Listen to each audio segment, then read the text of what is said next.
السلام عليكم ورحمة الله تعالى وبركاته. متابعينا الكرام، مرحبا بكم جميعا. متابعينا الكرام، مبروك عليكم، مبروك علينا، مبروك على جيراننا الحقيقيين اللي هما المملكة الإسبانية وأيضا البرتغال. مبروك على المملكة المغربية هاد الشرف ديال تنظيم كأس العالم 2030 اللي غادي يزيد بالبلد القدام لأكثر من 15 سنة. كما شاهدتوا في الفيديو، كان اليوم امس المؤتمر ديال فيفا وتم اعطاء رسميا شرف تنظيم كاس العالم 2030 و 2034 عند الاشقاء في المملكه العربيه السعوديه. لكن العجيب والغريب في الامر هو الجيران المزيفين اللي عندنا في الجهه الشرقيه اصابهم البكم بمعنى الكلمه. عرفتي داك الشرط اللي كيدوزو لتحت في قناه الهداف دايرين فيه الفيفا تمنح المملكه العربيه السعوديه شرف تنظيم مونديال 2034 وكيقلبوا على كاس العالم كاع. ولكن ما قدروش يدوزوها، حاولوا باش انهم يتكلموا ويهضروا على كاس العالم 2030. غادي خليكم تسمعوا ليهم كيهضروا بزز باش كيتكلموا. خليكم تسمعوا ليهم ونرجعوا في التعليق. تنظيم إسبانيا البرتغال والمغرب لكأس العالم 2030 وفوز السعودية رسميا بتنظيم كأس العالم 2034. نتمنى راح يكون المستوى يكون على باس به خاصة في 2026 2030 في السعودية. ما كان مستحيلا في كرة القدم أصبحنا الآن نراه بأم أعيننا بعد ما قدمته قطر في كأس العالم 2022. هاي السعودية تحض بشرف تنشيط كأس العالم 2034، فنتمنياتنا للتوفيق للسعودية ولكل العرب فيما هو قادم. شكرا جزيلا لكم، بارك الله فيكم. وصلنا إلى نقطة النهاية. في الأخير تحياتنا إلى سيدي علي. ما كملش متابعينا الكرام، شنو الرأي ديالكم؟ جاتهم واحد التصميكة، واحد التبكيمة ما قادرينش يخرجوها، ولكن خصهم ضروري انهم يتكلموا باش تعتبروا زعما شويه موضوعيين، لان هذا البرنامج هو زعما برنامج ديال الفريق الدولي، يعني كيناقشوا فيه الرياضه وكره القدم بصفه عامه في العالم كامل.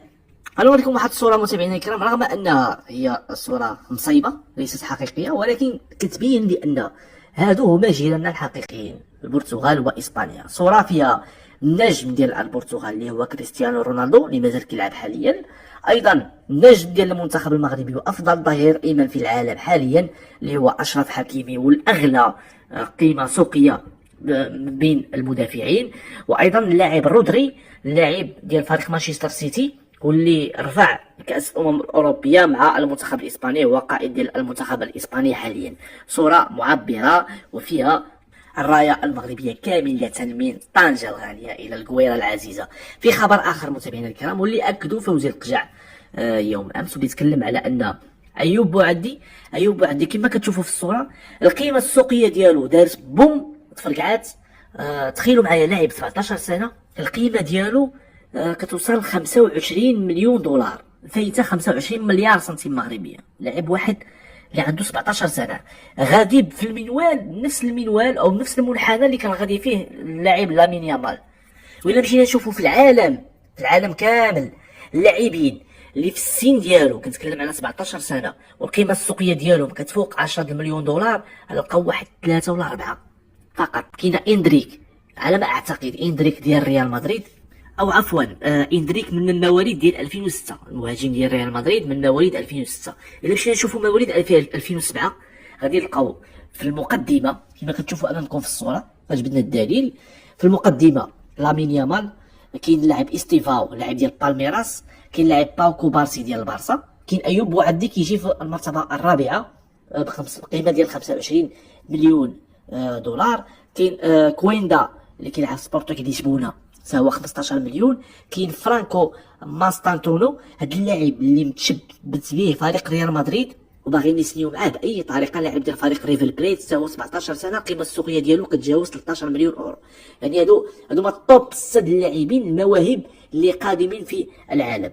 اللاعب ايوب بوعدي غادي يعطي اضافه كبيره لواحد المركز حساس، واحد المركز حنا محتاجين له في المنتخب الوطني، لان عندنا فيه مشاكل كبيره، لان كاين تذبذب في المستوى ديال كل من اناحي. امرابط مره يكون مزيان مره ناقص، ولكن فاش تحط معاه لاعب كوايري فامرابط كيتكلف المهام الدفاعيه، ايوب بوعدي بالمهام ديال الربط ما بين الدفاع والهجوم. هذا امر مهم بزاف. البارح تفرجت فيهم في المباراه ديال الليل اللي انتصر فيها ب3 اهداف مقابل هدفين. اللاعب اسامه الصحراوي خدا افضل لاعب في المباراه، سجل هدف رائع. اضافه كبيره ايضا هو للمنتخب المغربي. تخيلوا معايا اسامه الصحراوي كانت نادى عليه مع المنتخب النرويجي، خرج في لا ليست ديال المنتخب النرويجي ورفض انه يجي. خلى المدرب ديال النرويج في موقف محرج وقال لهم انا اختيار ديالي هو المغرب.